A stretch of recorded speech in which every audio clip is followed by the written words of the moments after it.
Kia ora koutou. Welcome to our webinar today on child-rich communities. And I should introduce who the we are. I know there's a whole lot of people out there that are sitting in around your computer screens listening in. In this room here, there's myself. I'm David Hanna, part of the team at Inspiring Communities. We've got Julia here sitting next to me from the hut. Steve is, you're going to see soon when he reports, but he's sitting at his screen up in Auckland. And in the room here, we've got Zeb here from UNICEF, who's our tech support, and Lisa Woods, part of the team with the Child Rich Communities team and Inspiring Communities.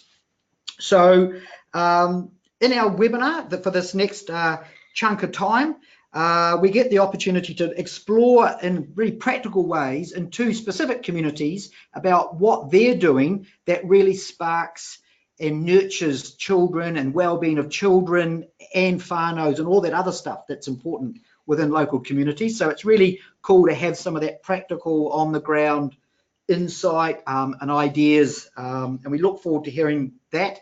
And as we do that, we'll sort of unpack and give a little bit more shape to what we mean by child-rich communities.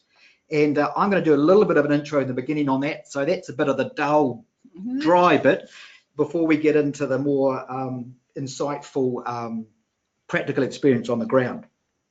Now, as much as possible, we want this to be interactive. So for people out there, you will see that there is an opportunity to type questions in. If you're hearing something and you really want to check that out more or explore more, on your screen there'll be a little tabs there. If the tabs are very narrow, click the top arrow, that'll make them bigger, and then you'll see at the bottom of that it's got questions, and there's a box there that says type in here. So if you type your questions in there as the webinar is going on, then Lisa will be writing those down. They're not going to be broadcast for everyone, so it'll go to Lisa, and then I'll, as sort of the facilitator for the webinar, I'll raise those questions with Julia or with Steve and that. So that's that's right. I got to remember I've got the clicker here, so I can change the slides, which I'll do. So that's a little bit about, I think, what I've said about unpack more a bit about child-rich communities and look at some practical experiences in two communities particularly. A little bit just about child-rich communities. Some of you may be new to this approach or this language. We see it more as a movement. It's not a service, it's not a program, it's not something you fill in a competitive tender process for to bid to run. In a sense, it's probably what people in communities have done for many hundreds of years. And it's a way where we think it's important for us to give some more visibility and focus on that what ideally happens naturally within the local community context. And the initiative of child-rich communities is really held by 4 organisations that partnered up, that have a passion for young people and children, Inspiring Communities, Barnardo's, Plunkett and UNICEF. And we sort of overall sort of hold the space and hopefully can facilitate lots of exchanges and insights in that between local communities. We appreciate the support we've got from Skip Oranga Tamariki that supported this next phase. And most of our work to date has been built on some research that involved us visiting and listening with 21 different communities across New Zealand, rural, urban, large, small, that all in different ways were being intentional about how they actually really enrich the lives of all the children in those communities. And it was really just listening and observing and feeding back that we grew this body of knowledge, which we're referring to as child-rich communities.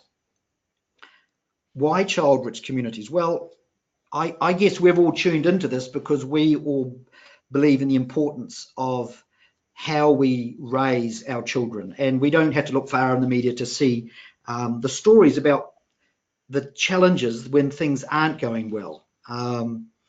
So in terms of the Child-Rich Community Initiative, and I'll just, as I've said, it's communities is the place within families where children have been raised for millennium. And we think it's quite good to be intentional in actually understanding some of that dynamic. Yes, the role of central government and local government is really critical, and we're probably aware there's lots of debate happening nationally and at local levels around tackling child poverty, various laws and regulations that are really important to provide the framework and direction and resources, particularly with public services that are so vital within local communities. However, if we only focus on those dimensions, we can sometimes miss that sort of natural, it's so visible it becomes invisible. It's like the fish in water scenario. The fish don't know they're swimming in it. And we sort of sense within our network and inspiring communities that we sometimes take these things we call communities for granted. They're things that we consult with or we drop programs into. And we want to try and restore the balance and the sort of the mana, if you like, of that natural processes within communities. So this is the sort of boring blurb bit, which I'll just sort of touch on pretty quickly. And some of you may be familiar with these. These are the 5, if you like, principles or guiding touchstones that inspiring communities we've identified are helpful to keep in mind when we want to work in a community-led way, when we want to be intentional and active around the place and role of community. The 5, grow from shared local visions, build from strengths, work with diverse people, groups, sectors, grow collaborative local leadership, and learn by doing.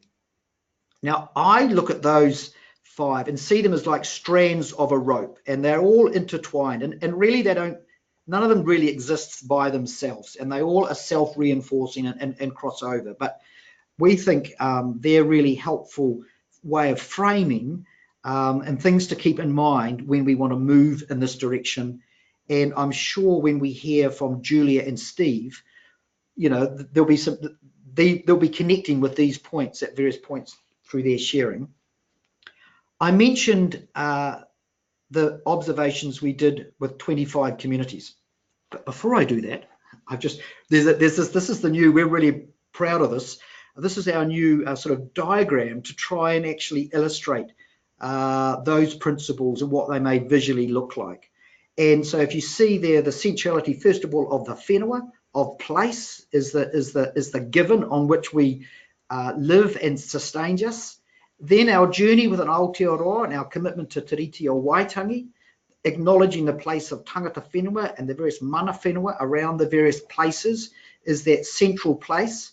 And then within that is woven all the different strands of sectors or groups, called they community organisations, government, residents, business, academics, which all form part of this thing we call community. So we found that diagram a way to helpfully illustrate all those interconnections and all that diversity that all have a place and a role in terms of raising children.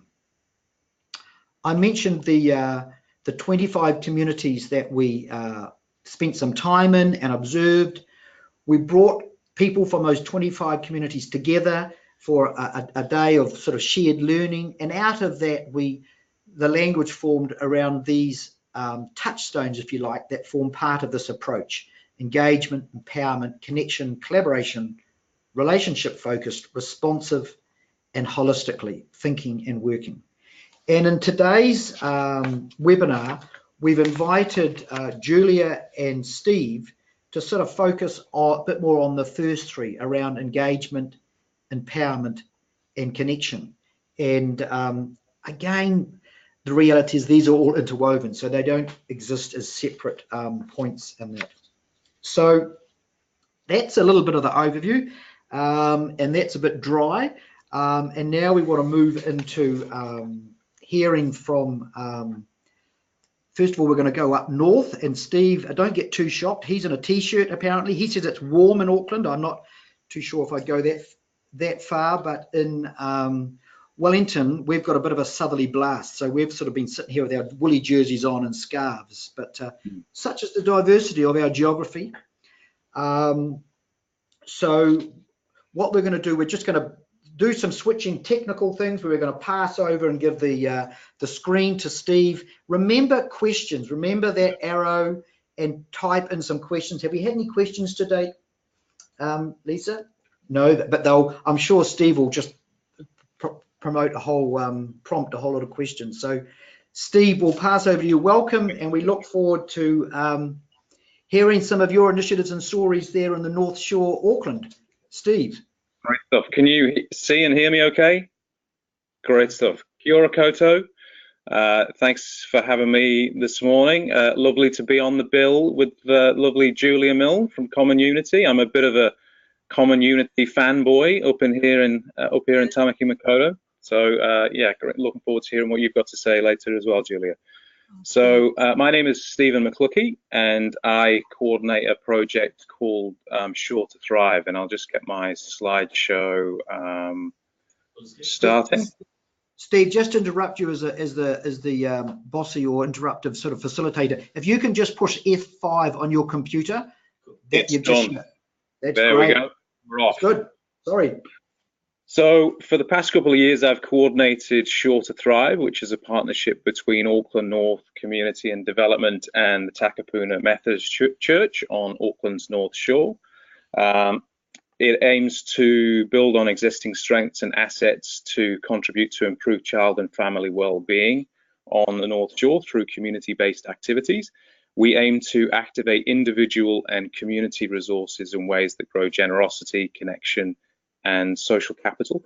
In plain English, we sometimes support, sometimes partner, sometimes initiate community activities that align with the work. A Kaitiaki group consisting of people from ANCAD and the Takapuna Methodist Church, as well as the lovely Denise Bajou that you can see on the screen there, provides guidance and support to the project. The journey began back in 2012 with the start of the new Methodist national strategy called Let the Children Live. The focus on this strategy was on reducing child poverty, child abuse and youth suicide across Aotearoa. Parishes up and down the country interpreted this kaupapa in different ways, and in 2014 the Takapuna Church set about exploring an innovative partnership with a local community organisation. In 2015, this led to the Let the Children Live research, which explored how have preventative, strengths-based, community-based practices, activities and approaches successfully changed child poverty and child abuse. A workshop that was conducted during this process recommended the recruitment of a community development worker to explore some local action. This led to my recruitment to explore the development of local place-based approaches. The first 3 months in the role included a lengthy asset mapping exercise, talking to lots of local people, groups about local strengths, assets, challenges and opportunities.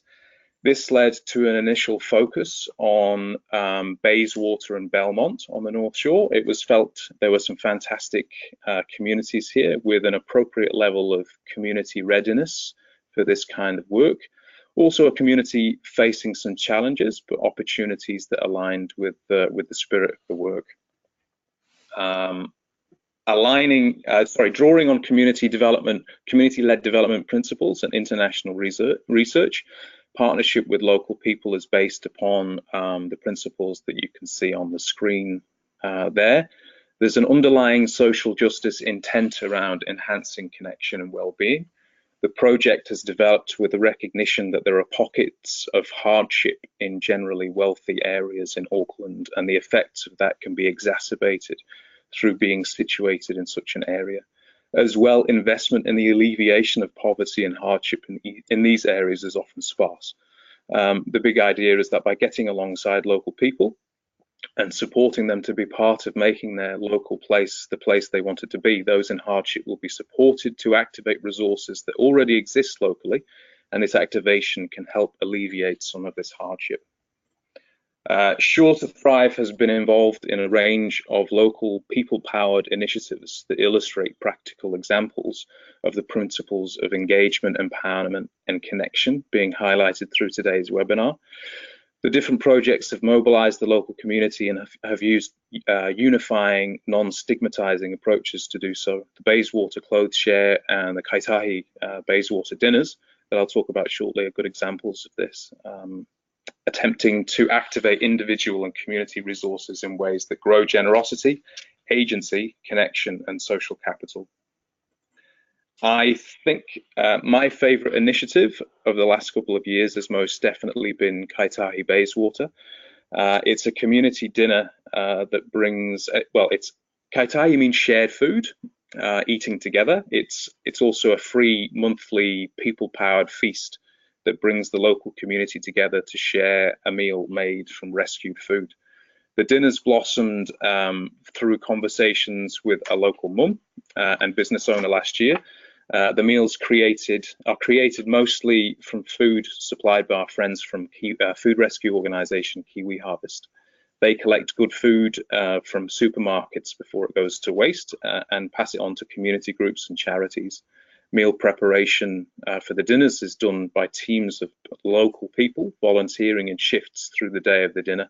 About 100 locals have volunteered their time to help out during the course of the last year. The dinners are a partnership between a range of different community groups, businesses, and local people. Everyone who comes is welcomed with a smile and a name badge. We have a take-home and sharing table, so the excess food that isn't used in the preparation of meals is shared with guests to take away with them. Generosity of spirit has been vital to success. A positive, welcoming environment that is absolutely inclusionary has meant everyone who's come along has done so with a desire to enjoy themselves. The 11 dinners so far have brought together around 110 to 130 people at each. We calculated that after August's dinner, we'd fed over 1,200 diners. The dinners have become a focus for a range of local community activities. The dinners are providing a launch pad for other community-led action. We've had storytelling, lolly scrambles, highland dancing, community surveying, environmental action planning, place-based designing, Maddie's incredible Kaitahi cakes, and that's one of her cakes that you can see with the bagpipe player there. It's one of my favourite pictures. Joe, the bagpipe player, had emergency dental surgery earlier in the day. He was so desperate to be involved, he came along after his treatment. He missed our Celtic Kaitahi. He'd missed piping in the haggis and was encouraged to pipe in the cake instead. And so there's Maddie being piped into the dinner, bemused looking 14-year-old together with a 82-year-old piper. That's one of my favourite images from all of our dinners. It was also a real highlight to host Aru Waihiriri Kapahaka at both November's dinner and June's Matariki celebration. The group consists of local parents and their tamariki. The highlight was a Waiata mo te ringawera performance that acknowledged the cooks and the helpers for the preparation of the meal. Bayswater is a socio-economically diverse community with a high degree of affluence and those just about getting by living in close proximity.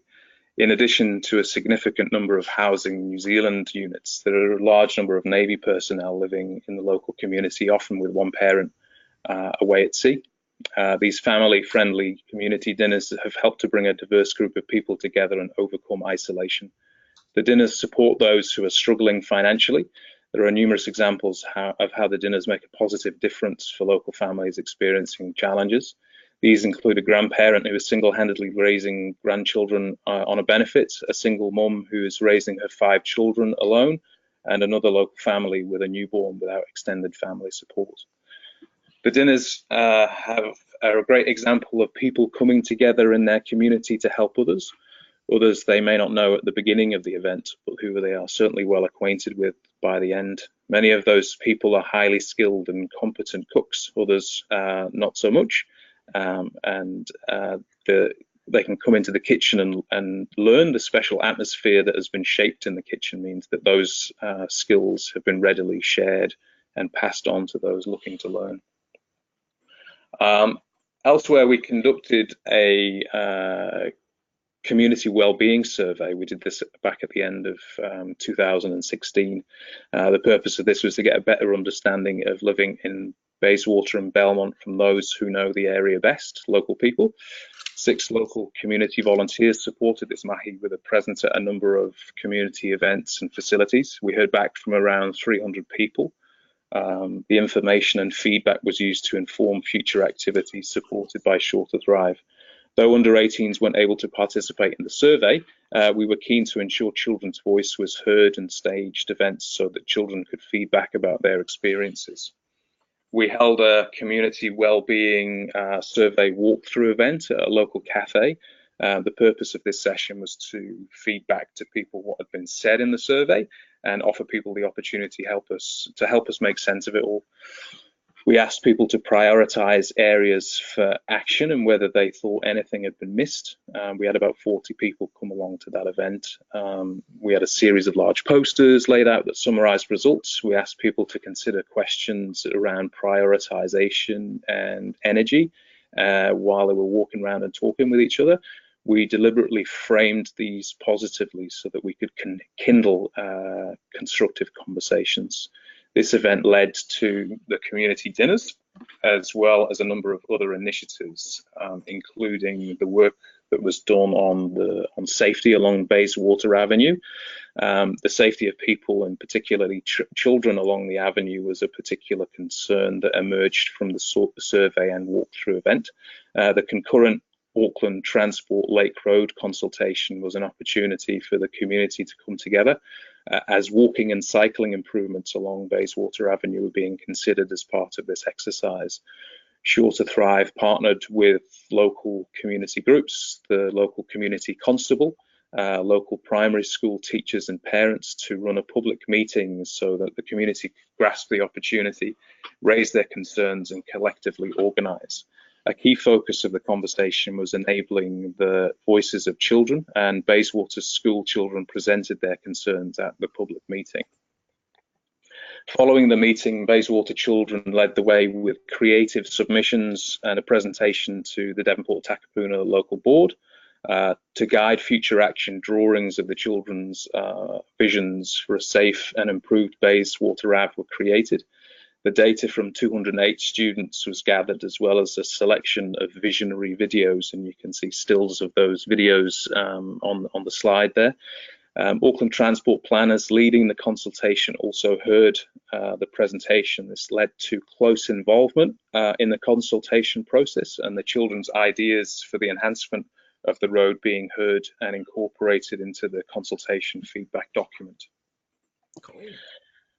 The Bayswater Clothes Share is an op shop without money for the Bayswater school community, and a good example of engagement, empowerment and connection combined in community-led action that tangibly improves child and whānau well-being. Sure to Thrive has supported local parents to make 4 of these events happen locally. The impetus, a local Bayswater mum moved to action after seeing children coming to school without appropriate winter clothing. Families hand in clothes they no longer need. Parents sort and organise the donations, and an open invitation goes out to the whole school community to come after school and have a rummage. Tea, coffee and conversation also flows. Children particularly enjoy the freedom of rummaging through the items without financial constraints. A lovely example of a school community coming together to help each other. Roughly 200 items of clothing found new homes at the last event back a couple of months ago.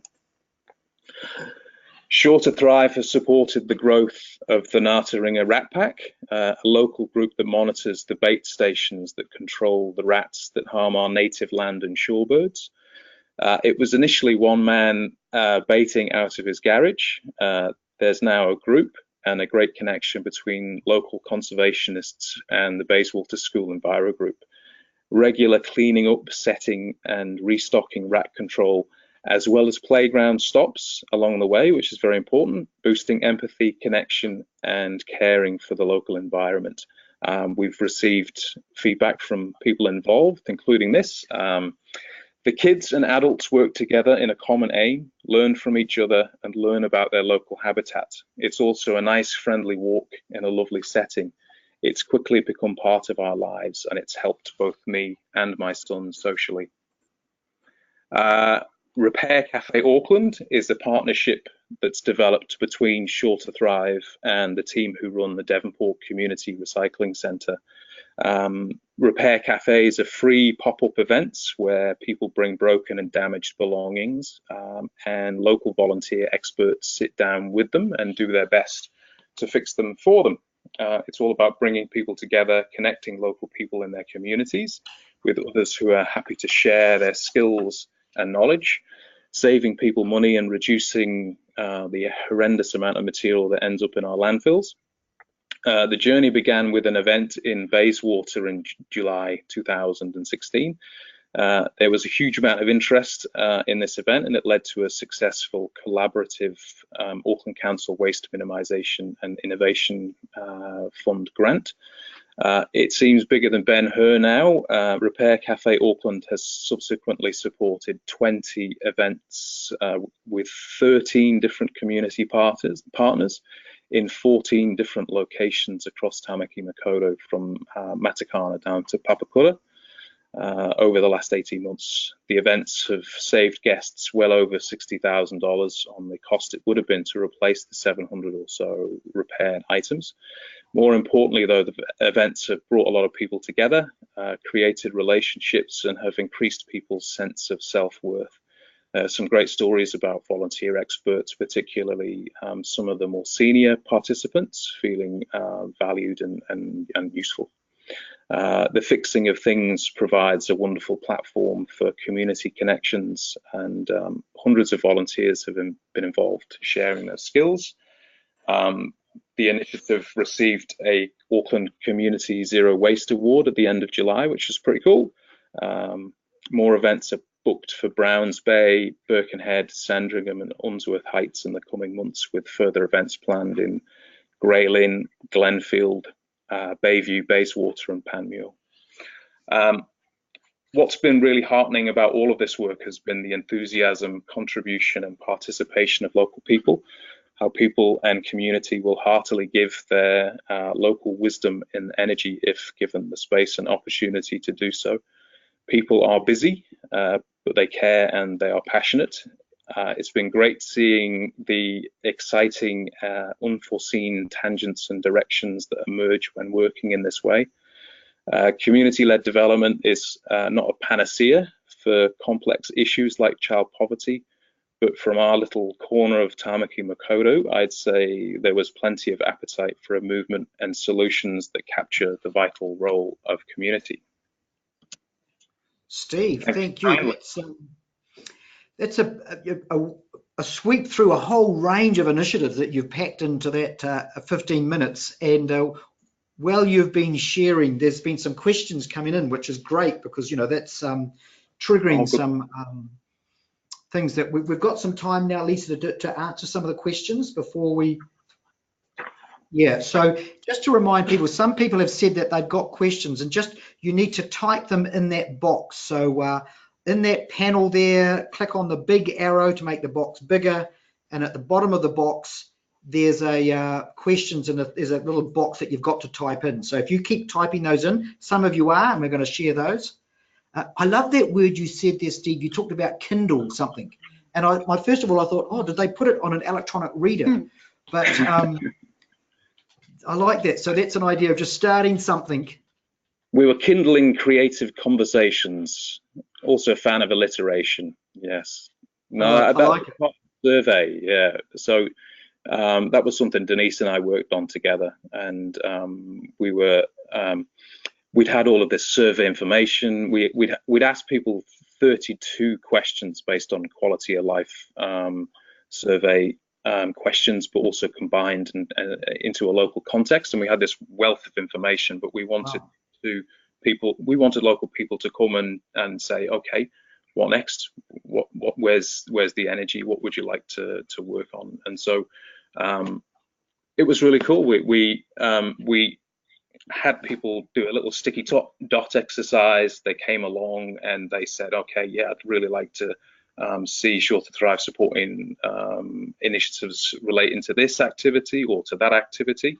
And that's what gave us the confidence to work on things like the community dinner. So yeah, people have this perception that folks on the North Shore are all wealthy and affluent, but coming out of that survey, you know, there was an indication that people locally were struggling a wee bit and some experiencing challenges. And it was heartening to see the feedback to people at that walkthrough event. People were keen to see local action to support those people experiencing hardship, and far and away that was the most kind of supported focus. So that's right. What led to conversations which ended up developing into the Kaitahi Bayswater community dinners. But similarly, at that walkthrough event, there was lots of focus on the safety of children on the roads, and that's what ended up being ended up being the focus for the Bayswater Ave safety work. Also, you know, local opportunities sprang up with the concurrent Lake Road consultation on the development of the road there. Cool, because I mean, just as you've been talking, Steve, someone's asked a question saying it's really fantastic. They've really enjoyed the stories, and they've sort of said, how do you encourage and support people struggling the most in your community? And to some extent, that's what you've just been talking about. And the word came to my mind about compassion. It's actually that sense of compassion within the community. It seems to be what your Kindle, or starting small, has actually sort of fostered in across your different initiatives. And you're talking about kindling, and I was thinking your repair cafe is sort of like a full-blown bonfire there, that's sort of or wildfire maybe, and it's spreading quite widely in that. So there's a few questions that came in talking about that, the community kai and that, and it was around how do you reach and include the diversity of your communities in which you're working? Well, connection with the local school is key. And one thing as well, I live in this community, so I have a level of connection as well that you know, possibly someone from outside might not have, and that you know, leads to conversations, friendships, relationships that greatly assist that connection. But yeah, word of mouth and inclusivity, that comes about quite quickly. So with the dinners, what is amazing is that they bring together people from really diverse backgrounds. So I mentioned during the corridor about Bayswater being a kind of socio-economically diverse community. So we've got really people quite affluent at the end of the peninsula there, but we've also got people in Housing New Zealand accommodation, naval personnel, and all in between. And these dinners bring all of those folks together, and those are people who would never otherwise meet or connect, let alone eat together in the same room. And that is really, I think, helping to increase empathy and understanding locally. You know, there's one person who comes along and helps in the kitchen, lovely lady, and quite an affluent lady. And a couple of months ago, she came up and said that she was really excited that she'd had dinner with a bus driver. You know, simple things, but kind of bringing people together whose would never ordinarily cross over.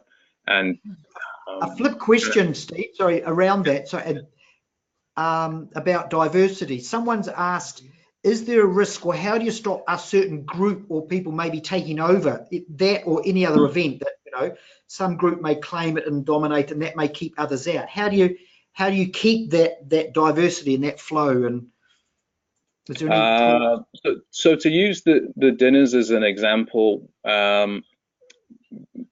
with the community dinners, we have teams of people. The Kiwi Harvest truck arrives at 10 in the morning, and we have teams of volunteers helping in about 4s or 5s through the day of the dinner. And there's a couple of us who organise the roster for that, and we kind of with intention mix people up and kind of ensure that people are kind of getting involved. And on the day of the dinner, it's a free and open invitation. So, right. I mean, I don't think I'm properly answering how do we ensure that no one group takes over, but the dynamics of the event, the open invitation and the inclusivity has thus far meant that hasn't been an issue. Well, it sounds like also you give people jobs and you divvy up the jobs. So there's a whole lot of people with investment in it happening, and because it's no easy, task to feed that many people, I can imagine. No. Okay, look, I think and thank you for those people who are typing in questions, and there's a few here. So this is the last question. I mean, some of them have got similar themes. So if I haven't asked you a specific question, I hope that's all right, because there's sort of themes there.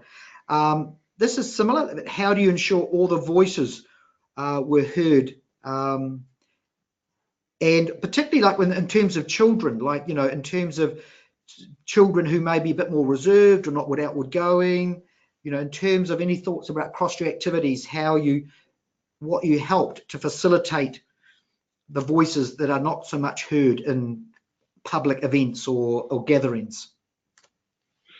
I suppose there's a few different ways of doing that. With the community wellbeing survey, we actually went to the school when they had the garage sale market, and we had a stall at the market, and we were there for the entire time, and it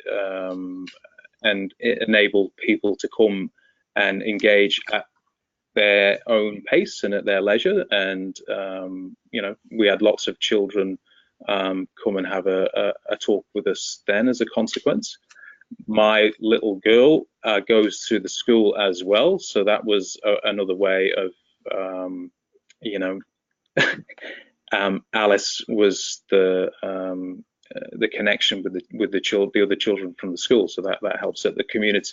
And also when we have events, the community wellbeing survey walkthrough event as well, we intentionally organised activities for the children so that they could come along and be involved. We had a local girl, come and do some face painting, and that enabled conversations as well. With the community dinners, we organise activities that engage the children. So I mentioned about place-based designing being one of the activities that we had, and that was something that we did with the children before the dinner was served. Cool. So yeah, lots of different little things that engage people, I suppose. And like with all these initiatives, you're probably learning as you go and tweaking and adjusting. Oh, absolutely, yeah. It's a dynamic. And well, look, thank you, Steve. There, we're going to shift the focus. We're going to head south and pick up exploring child-rich communities in the community, or some communities in the Hutt Valley on the other end of the harbour to Wellington. There's some questions that people have asked that we'll probably flick those over to Julia, because they probably relate across the two. So thank you for people who are doing your questions. Someone asked about seeing this this webinar, viewing it. There'll be a link to the webinar on the Inspiring Communities website. So when it's finished, it'll all be sitting there if you want to see it at a later time. But Julia, a neighbour of mine, I live in Petone, so it's great to have you here sharing about some of the rich stories about your journey and the richness of the children in your work. So over to you, Julia. Thank you. It's lovely to be here. I'm going to start with this picture and a little bit of an explanation about where Common Unity landed as a seed in the Hutt Valley and where it's kind of grown to now. So 6 years ago, I was lucky enough to forge a beautiful relationship with Ipuni School alongside a dear friend of mine, Conrad Adams. And essentially our offering to the school at that time was a really simple one. We wanted to see if it was possible that we could dig up a soccer field at the school and grow enough food to feed the children of the school, alongside the children, and calling the parents and wider community around to ensure that every child could have a hot meal. So we started with this idea of mandalas, and the logo that we use now is a beautiful piece of community art where the children explored this idea of putting their intentions and their wishes at the heart of something that would flow out. So we learnt pretty early on that the children of Ipuni identified really clearly that they wanted to live in a neighbourhood that was a beautiful place. It was a celebration of trees and flowers and insects. They had a desire for beauty. They also wanted a neighbourhood where people were kind to one another. And the third wish that they had was that there be enough for everyone, a sense of abundance. So these were really beautiful ideas from the children to be working with.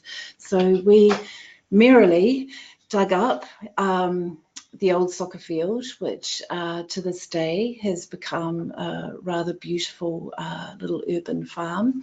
And we did it in a way that we didn't spend any money, because alongside this, we had also been talking to the parents and wider community about why it was in this place where food security and hot meals on the table at the end of the night can be an absolute challenge. Why people weren't growing more food. And we learnt a few things about that. And the first thing we learnt was the perception that gardening or food production is really expensive.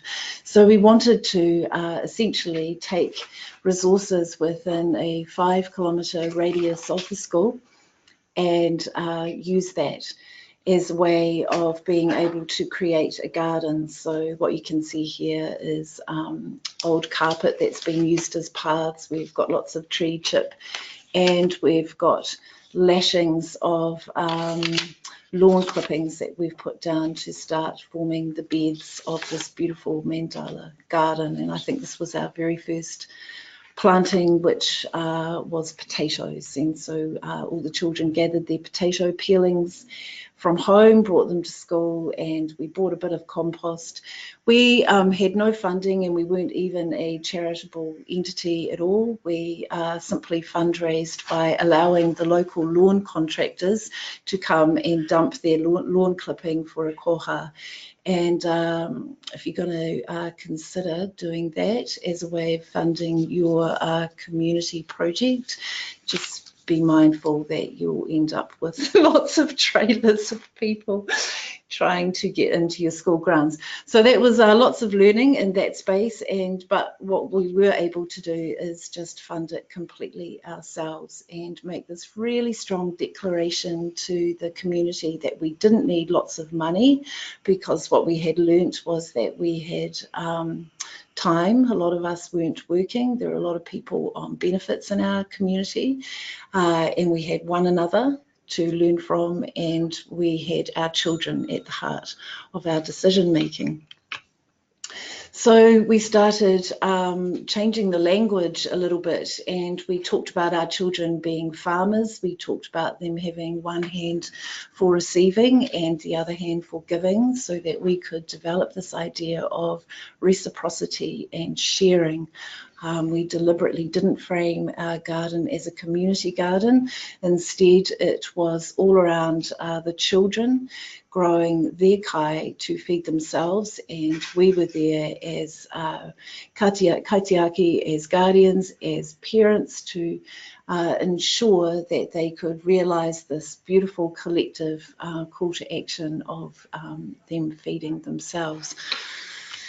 So pretty early on, this is our first season, we worked with this idea of abundance, and I have to say this is possibly one of the most magical moments of the project in its early years, of watching the children create a sense of abundance through the work that they had carried out themselves with their community around them. So in that first year, we harvested about 200 kilos of tomatoes. The children ate them, took them home, we preserved them, we shared them, and it was just beautiful watching this little light be switched on about, through the actions of my hands I can make goodness grow. And what we also learnt alongside that is this beautiful magical thing that happens when a child is given the support that they need to grow their own kai. All of a sudden they start eating their own kai. And so we went from having quite a reluctance to eat our vegetables, particularly that gnarly stuff like cabbage and broccoli, into our children consuming vast amounts. And that is a culture that actually still exists now at Ipuni School. We are on the verge of rolling out our food project in a much bigger way, and are working with a bit of a test kitchen idea in the community. And we've realised that actually our Ipuni children probably aren't the best ones to be testing food on, because they will eat everything, and their favourite food at the moment is kale and potato soup. So that's been a really massive turnaround for not only the children but also the parents, and for us as an organisation to be learning from of what that magical thing is when a child is being given the responsibility of growing their own food, and not only growing it but sharing it with others. We also learnt, however, that despite not great access to good food in our community, not everyone wanted to grow food, and we realised that the need for soft places to be able to do things outside of food production was really important for our community. So the school very generously gave us an old disused classroom, and we converted that into a little community space. And what you can see here is some of the parents with an array of pyjamas that they have sewn from repurposed fabrics, old sheets and things that were donated to us, and they made a pair for each and every child of Ipuni School. And this is a little project that started off being called So Good, and it's now grown into a full-scale community-owned enterprise, which provides employment, contract sewing, and is fully embedded in our new facility at the Remakery. So we also did a lot of knitting, and we still do a lot of knitting.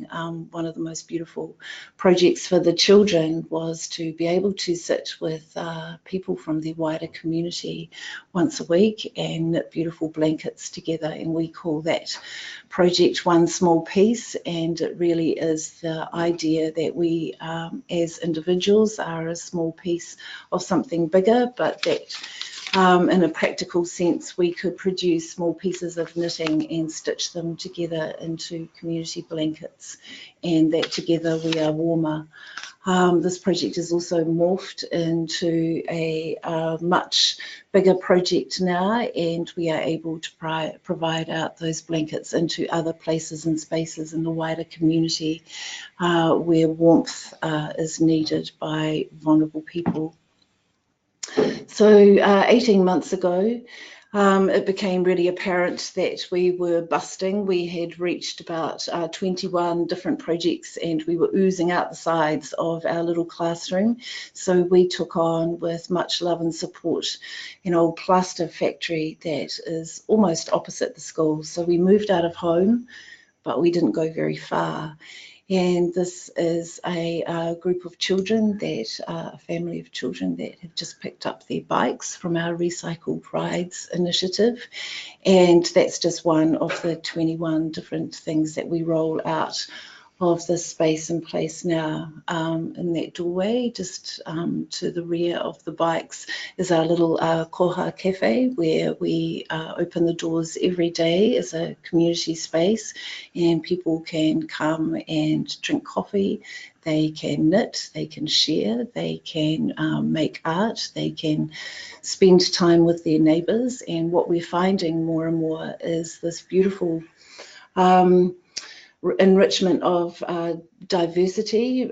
People from around our immediate community come and spend time there, but also people from further afield. Because one of the things that we have learned when money is a real challenge for us is that we don't tend to go very far. So by opening the doors and calling everyone to come and visit us, our parents and local community get to spend a time which they may not ordinarily do interacting with others. And I think that really touches on what Steve was talking about in his presentation before, about how crucial that is for developing a wider sense of community and collaboration. We also put in our remakery a food co-op, which is run by the community itself, and so people can come and do their shopping and gain access to not only really cheap dry goods, but our own locally produced and grown food that comes from 11 different urban farms across the Hutt Valley that we have now begun. So this little friend here is Baby Madden, and Baby Madden, his mama works for us now. We have 11 staff that are mostly local that run the project, and one of our policies is that our babies and our children learn best alongside us. So he comes with mum to work 3 days a week, and here he is washing the vegetables that have come in from our farms, because everyone's role is vital in getting the village fed. And is the duckling coming for a swim there? Absolutely. So we've got resident ducks now, and actually with all the rain that we've had the last couple of weeks, we've now got a pond, but that's a whole other story. So this is beautiful Rachel. She is now a farm educator, so I've stepped out of that role, and here she is doing some facilitation and teaching over at the school garden.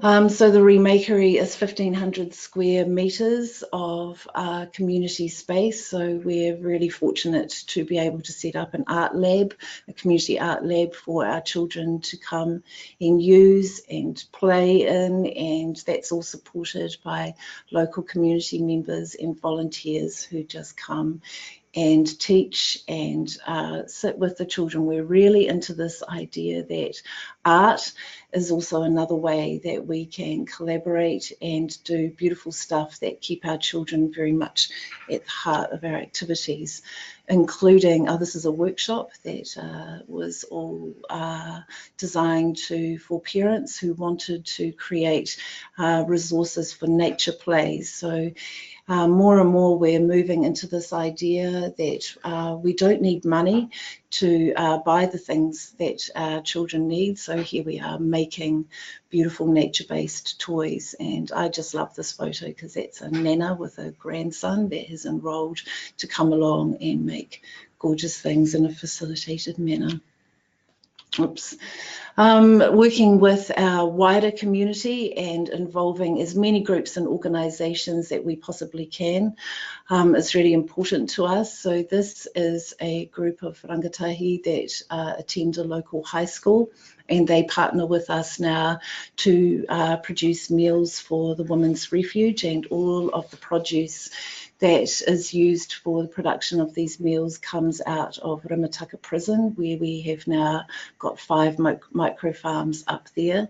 It was a really important thing for us to be working behind the wire in the prison, because there is so much connection for us in our neighbourhood, for parents, caregivers, and wider whānau who do have relationships with the prison.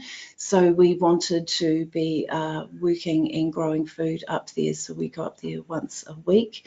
And so far we've grown about 2.5 tonne with the men at Rimataka, and we don't all have to, in common unity, turn that food into meals ourselves. We want to make that kai available for our wider community to also respond to the needs that they see.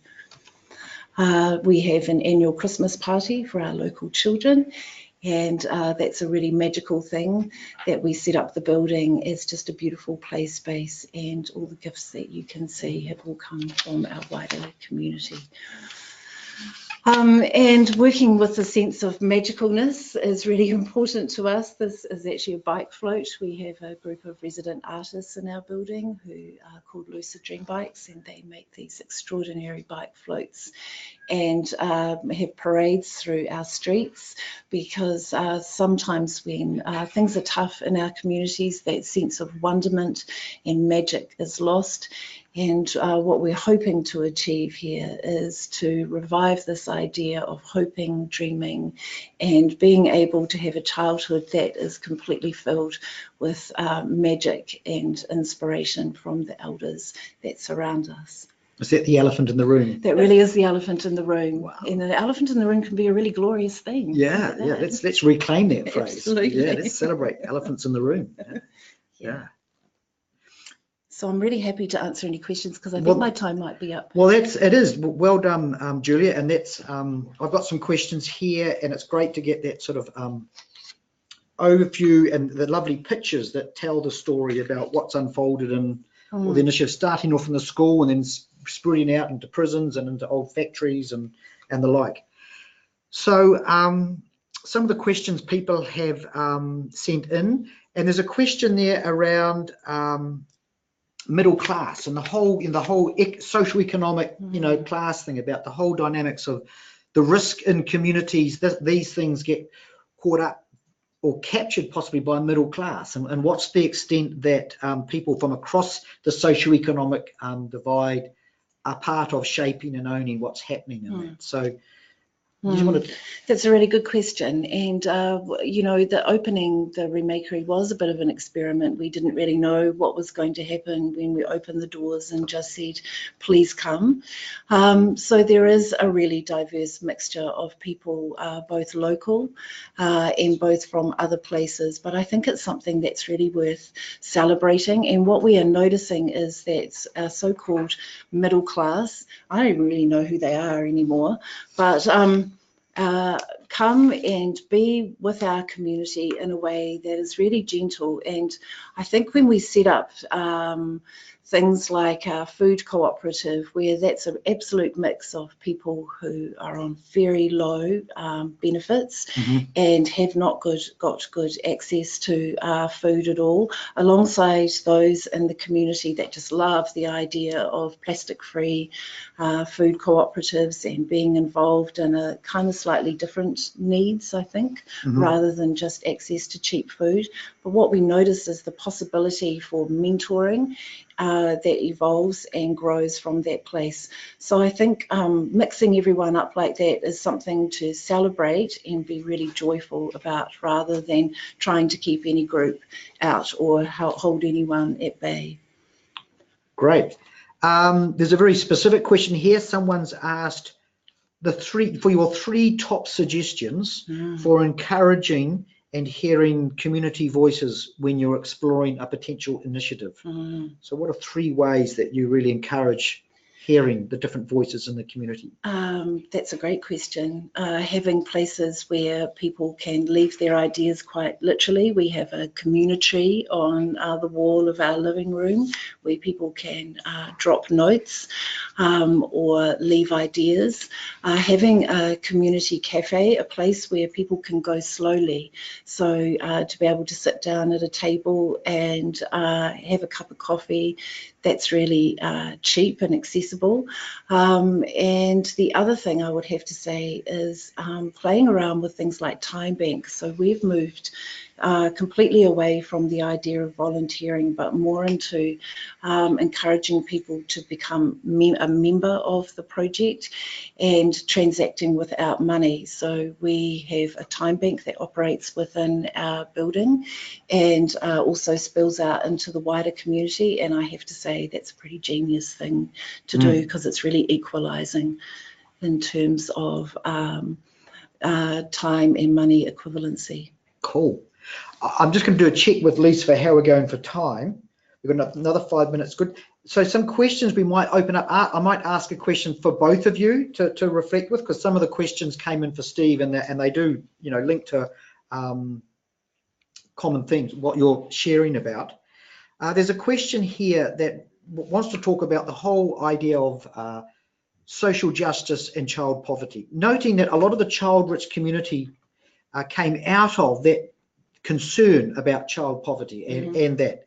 And I wonder if you both want to reflect, and maybe start with you, Julia, about opportunities from the approach and their work you're doing to actually tackle some more of those systemic issues that we, you know, manifest in terms of poverty and poor outcomes for subpopulations of children. Yeah, great. We so obviously one of the reasons why we went into Ipuni School was because there was concern about food access and the fact that many parents weren't able to access good food or regular food for their children. And it was a pretty powerful thing for me. My background was just really in gardening, so this idea of growing lots of food and feeding lots of children seemed really easy. And my first piece of learning is that actually that's really simple. To grow food and to produce a pot of soup to feed a child was something that we were able to achieve within the first 3 months of the project. But it's that harder thing, that slower thing around making that a sustainable action to that isn't just led or isn't just a service that's dropped by me or a bunch of volunteers into that school, but that school or that community takes on the responsibility for that themselves. And that is a long, slow process that I don't think has a magic bullet. But what I think the big piece of learning that we had was that actually not everyone needs to be a gardener and not everyone needs to be a cook, but everyone needs an entry point into that village aspect of ensuring that the children's needs are met. And that's quite a different conversation to just dropping off some food. And that's quite a paradigm shift for a lot of people who are lower socioeconomic and who are, we would define as beneficiaries or recipients of services. To have them stepping into being more in a sort of co-worker, co-design, co-developer of something. And I had quite a powerful day sitting in the classroom one day watching the Kids Can truck arrive into the school, where it drove past the parents and unloaded all of these boxes of kai that was then put into the school cupboards for the school to distribute. And whilst I'm not saying that we shouldn't have emergency responses like Kids Can and other things that are available because the need is so immediate, we also need to be looking at sustainable solutions that do involve community participation and ownership. Right. Steve, your thoughts on child poverty, systemic change through the initiatives that you've been part of kindling in the North Shore? Okay, well, it's obviously not the absolute solution, community-led development, but it's part of it in that it you know, it's bringing people together, it's enhancing community connection, and with the community dinners developing and what Julie was saying before, one of the most lovely things about the dinners is that everyone and anyone who comes along is there as a welcome participant and guest, and we've had really kind of diverse groups working together in the kitchen, and everyone contributing to their level of skill and ability, and it's been lovely to see that developing. Yeah. Okay. Yeah, well, there's some more questions coming in, and that's really great. What we have run out of time, and so what we will do is we'll respond. We'll ask and invite Julia and Steve to respond to those questions. We'll type those up, and we'll send those out to all the participants of this webinar. As we'll also send you the link to this webinar, so you'll get a link to the webinar, and it will be there on our website. And as you can see on the screen now, just a reminder that our next webinar in this series is on the 13th of September, and that's going to be looking more at some of the bigger picture issues. And when we talk about holistic, that's a thing that's easy to say and we like talking about. What does that actually look like, and how does that take form within a local community? When you're in a very local place, what's that interaction with holistic perspectives? Any questions or any issues that are triggered or ideas that you've got? First point of call, there's an email there for Lisa Woods at Inspiring Communities. Send her an email. You know, it may be specifically you want to direct at Julia or Steve or some more ideas. One of the whole roles about Inspiring Communities is just to broker and link up the people to have those conversations. So please feel free to do that. And thank you all the participants around the country who've tuned in to be part of this webinar or who are going to watch it at a later stage. And particularly thank you to our two people who've shared some really rich stories about child-rich initiatives in the communities that they are a part of. So Steve and Julia, that's been great. And also I want to thank Zeb, who's sitting over here doing the techo, and Lisa, who's also supporting this event happen. So enjoy the rest of your day. Ka kite anō. Thank you.